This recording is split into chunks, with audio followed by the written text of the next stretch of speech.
Asia cup 2022 के बड़े मुकाबले में यानी कि पाक भारत मुकाबले में पाकिस्तान क्रिकेट टीम को शिकस्त खाने के बाद पाकिस्तान क्रिकेट टीम के तीनों फॉरवर्ड कप्तान बाबर आजम को अकल आ गया। पाकिस्तान क्रिकेट टीम में गलतियों का इतराफ। पर्ची खिलाड़ियों की पाकिस्तान क्रिकेट टीम से छुट्टी हो गई और खतरनाक खिलाड़ियों को पाकिस्तान क्रिकेट टीम में शामिल कर लिया। आज की इस वीडियो में आपको मुकम्मल तफसील देता हूँ कि पाकिस्तान क्रिकेट टीम के तीनों फॉरवर्ड कप्तान बाबर आजम ने पाकिस्तान क्रिकेट टीम के प्लेइंग 11 में कौन सी दो बड़ी तब्दीलियां की हैं। तो आज की इस वीडियो को आपने कहीं पर भी स्किप नहीं करना, वीडियो को शुरू से लेकर आखिर तक लाजमी देखना है।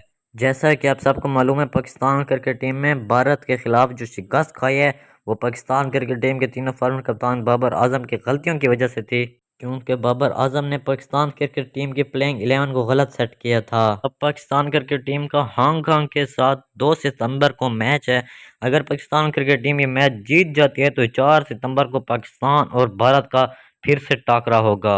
अब हांगकांग के खिलाफ पाकिस्तान क्रिकेट टीम के तीनों फॉरवर्ड कप्तान बाबर आजम 2 बड़ी तब्दीलियां करने जा रही हैं।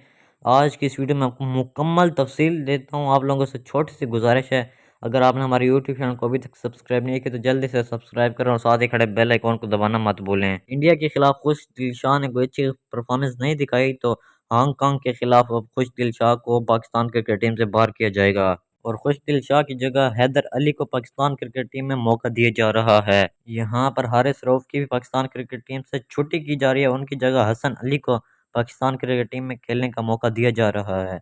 यहाँ पर मेरा आप सबसे छोटा सवाल है, पाकिस्तान और भारत के 4 सितंबर को जो खेला जाने वाला मैच है उसमें कौन सी टीम विन करेगी? आपने उस टीम का नाम हमें कमेंट बार में ज़रूर बताना है। मैं आप सबके कमेंट का इंतज़ार करूंगा।